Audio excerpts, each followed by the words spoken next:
Back in my late 20s, I was a guinea pig for love.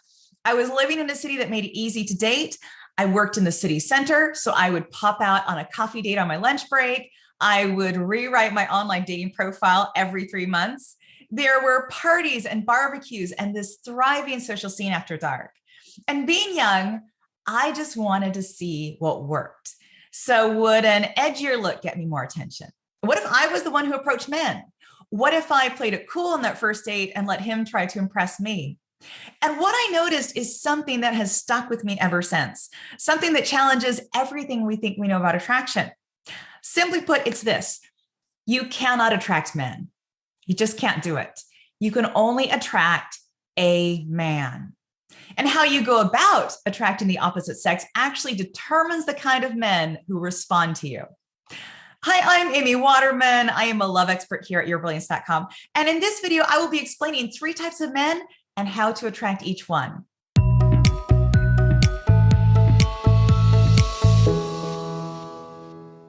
So imagine you're looking in your closet for an outfit for a night out, and you've got 3 choices. You've got jeans and a t-shirt, slacks and a silk blouse, or a low-cut LBD. Now, most of us would make that choice based on the outfit that we think makes us look best. So if those jeans are tight and they show off your butt, then you go with the jeans. And if that silk blouse looks and feels sensual, then you go with the blouse. And then when you walk into that coffee shop or that restaurant wearing your outfit of choice, every man there is going to check you out, but only a few are going to take a second glance. Those are the men who respond on a visceral level to the signals that you are sending. The guys who appreciate a girl in jeans or a girl in a silk blouse. Now, the guy who appreciates a girl in jeans may listen to country music and prefer things that are simple and unfussy. And the guy who appreciates a girl in a silk blouse may wear a suit to work and love the way that professional clothes make women look powerful. Now, those are just guesses, of course, because I don't really know. But what I do know is that men take a second glance at women who match their tastes. So some guys like the girl next door look. Others like a vampy look. Some guys are drawn to confidence. Others are drawn to shyness. Every single guy has his own unique type.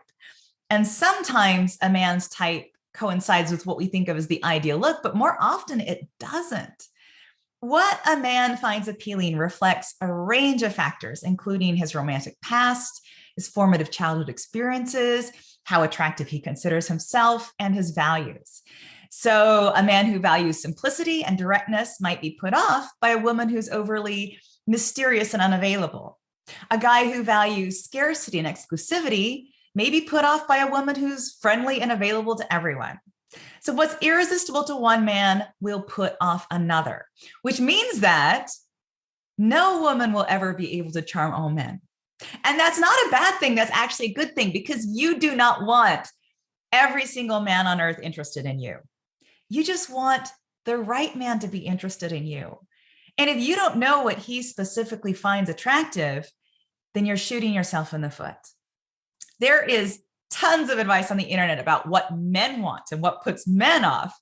But as we've seen, that's a hopeless task because every single man is different. Like, consider your own experiences. Compare the sorts of men you're attracted to with the sorts of men that your best girlfriend finds attractive. How much overlap is there?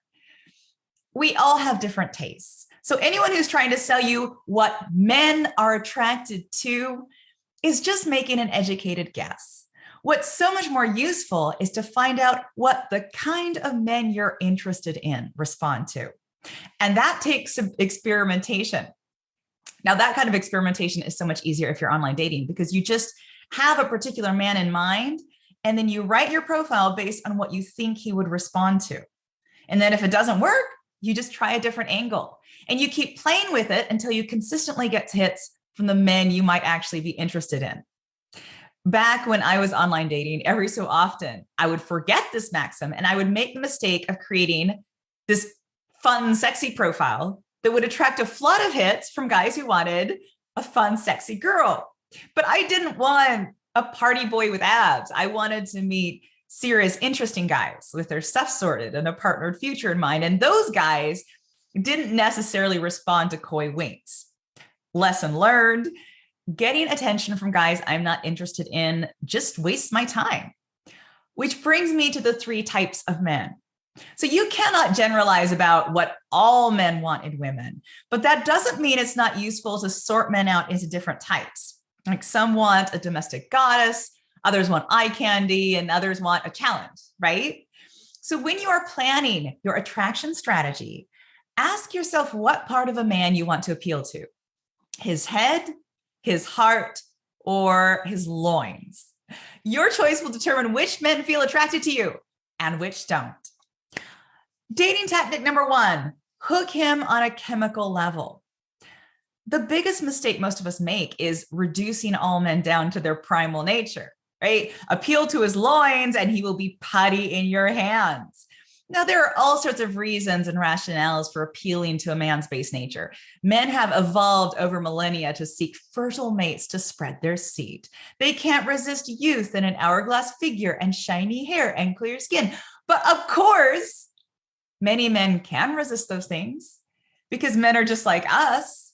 They prefer compatibility over the risk of being rejected or cheated on, which means they tend to pick partners who are like themselves. A man with average looks and a mature disposition wants a mature woman who's beautiful in his eyes.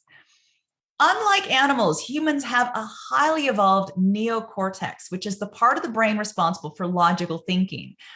Men, like us, are able to weigh their self-interest and project themselves into the future. So a sexy babe might be nice enough to look at, but most guys are smart enough to realize that she would bore him stiff within a week. Now, sure, there are immature guys out there who don't want conversation. If you send out the right signals, he will leap at the chance of getting you in the sack. But is that what you want? Hook him on a chemical level and you'll get a chemical connection. He may become obsessed with you, but his attraction is based on getting a constant hit of those pleasure chemicals.